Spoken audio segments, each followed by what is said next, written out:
रहमानिर्रहीम नाज़रीन, मुख्तलिफ़ ऐसे इशूज़ जो कि सियासी हों, जो कि समाजी हों, उस पर मैं अपनी जो राय है, अपना जो तज़िया है वो आपके सामने लेकर आता हूँ। और जो भी रिपोर्ट जो मुझे मुसद्दक़ा रिपोर्ट जो मौसूल हो वो भी मैं आपके सामने लेके आता हूँ। तो ये ज़िमनी इलेक्शन हो रहा है PP 84 खुशाब में, और जिस तरह इससे पहले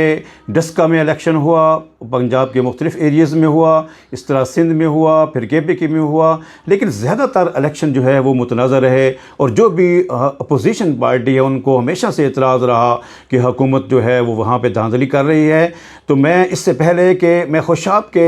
आज के इस वाक़े पर बात करूं जो कि जमाली बलोचा में हुआ है, मैं इससे पहले मैं हुकूमत से ये गुजारिश करता हूं कि खान साहब, आपने पिछले अपने 4 साल में जो कि मियां नवाज़ शरीफ की हुकूमत, पाकिस्तान मुस्लिम लीग नवाज़ की हुकूमत के ख़िलाफ़ जो आपने तहरीक चलाई थी वो सारी धांधली पर थी। अगर आपकी वो सारी तहरीक जो कि आपने धांधली पर लगाई और 4 हलके खोलने को कहा, तो आज जब आपकी अपनी हुकूमत आई है तो जगह जगह ये क्यों वाक़यात ऐसे हो रहे हैं कि हर जगह पे कभी तो धुंध का मसला बन जाता है, कभी कोई मसला इशू आ जाता है। कराची की सूरत हाल देखें कि कोई भी जितनी भी जमातें हैं वो सब कह रही हैं कि हम ये इलेक्शन जीत के, हम ये इलेक्शन जीत के। तो खान साहब, आपको जिस तरह आपने कहा था कि मैं सारे इदारे जो हैं उसको बेहतर करूँगा, सारे इदारों को मजबूत करूँगा, हर इदारा जो है वो अपने पाँव पर खड़ा होगा, तो खान साहब ये फिर क्या हो रहा है? तो आज इस इलेक्शन में जो कि PP 84 खुशाब में हो रहा है, वहाँ पे जमाली बलोचा में एक वहाँ पे जो अपोजिशन के जो लोग हैं, जो पाकिस्तान मुस्लिम लीग नून से जिनका तल्लक है, और मुख्तलिफ बाकी जो लोग हैं, उनने ये एतराज़ उठाया है कि जो हुकूमती एजेंट हैं, जो कि PTI से जिनका तल्लक है, जो कि PTI के उम्मीदवार अली हसन ज़ैदी साहब जो है वहाँ पर खड़े हुए हैं,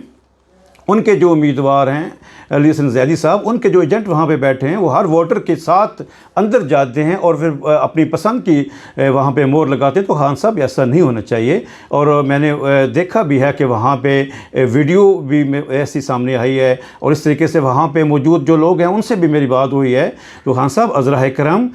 आपकी तहरीक तो इंसाफ की तहरीक है, आप माशाल्लाह एक बहुत अच्छा अज़म लेकर आए हैं। तो आप अगर मैं ये बड़े वसूख से कहता हूँ कि यकीनन आपकी गवर्नमेंट की तरफ से, आपकी इंतज़ामिया की तरफ से ऐसी किसी किस्म की कोई कोशिश नहीं हो रही। वहाँ पे जो लोग हैं वो इस तरह का काम कर रहे हैं, तो ये आपकी ज़िम्मेदारी बनती है कि आप उनको कंट्रोल करें, ताकि एक अवामी जो फ़ैसला है, अवाम की जो राय है, वही सामने आए, और वहाँ का जो नुमाइंदा हो वो वही हो जिसको अवाम चाहते हैं। तो मुझे उम्मीद है कि इंशाल्लाह इस वीडियो के ज़रिए आप तक ये मेरा मैसेज पहुँच गया होगा। तो बड़ा मैं दुआ करता हूँ कि अभी टाइम भी है, अब के बाद जो भी टाइम रहता है उसमें इंशाल्लाह फेयर इलेक्शन होंगे। दुआओं के साथ इजाज़त चाहूँगा। अस्सलाम वालेकुम व रहमतुल्लाहि व बरकातुहू।